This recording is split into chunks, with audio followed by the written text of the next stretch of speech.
ৰপৈহাটৰ ২ নং ভোৰবন্ধাত লুইতৰ খহনীয়াৰ ভয়ংকৰ তাণ্ডৱ। খহনীয়াৰ কবলৰ পৰা পৰিত্ৰাণৰ বাবে দেওবাৰে দিনৰ প্ৰায় ১ বজাত ভগৱানৰ ওচৰত প্ৰাৰ্থনা ৰাইজৰ।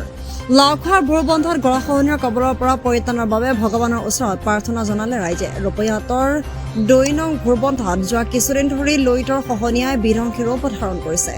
নৈপৰীয়া ৰাইজৰ মাজত হাহাকাৰ লাগিছে। নৈপৰীয়া ৰাইজে ঘৰ দুৱাৰ ভাঙি লৈ নিৰাপদ স্থানলৈ ঢাপলি মেলিছে। ইতিমধ্যে ভোৰবন্ধাত ব্ৰহ্মপুত্ৰৰ খহনীয়াত শতাধিক পৰিয়াল গৃহহীন হোৱাৰ লগতে শ শ বিঘা কৃষিভূমি নৈৰ বুকুত জাহ গৈছে। নগাঁও জিলাৰ জলসম্পদ বিভাগে ভোৰবন্ধাৰ খহনীয়া প্ৰতিৰোধৰ বাবে কোনো ধৰণৰ ব্যৱস্থা হাতত লোৱা নাই। আনকি খহনীয়া বিধ্বংসী ৰূপ ধাৰণ কৰাৰ পিছতো স্থানীয় বিধায়কে ভোৰবন্ধাৰ পৰিস্থিতি বুজ ল'বলৈ আহৰি পোৱা নাই। দেখা গৈছে আপোনালোকৰ লুইতৰ পাৰত আপোনাৰ গৰাখহনীয়া অব্যাহত আছে। এইটো সন্দৰ্ভত আপুনি কি ক'ব? জেগাটোৰ নাম কি? এই ২ নম্বৰ ভোৰবন্ধা। আৰু ইয়াৰ লুইতৰ যে আপোনাৰ ব্ৰহ্মপুত্ৰৰ খহনীয়া অব্যাহত আছে, এই কিমান মানুহৰ বাৰীঘৰ আপোনাৰ হেৰি হৈছে? ৬ বাৰী ঘৰ আছে, ভাঙি লৈ গৈ আছে। এই কিমান দিন ধৰি ভাঙি আছে? আজি ২ মাহ ধৰি ভাঙি আছে। আৰু এইটো আপুনি চৰকাৰৰ তথা প্ৰশাসনক কি আহ্বান জনাব?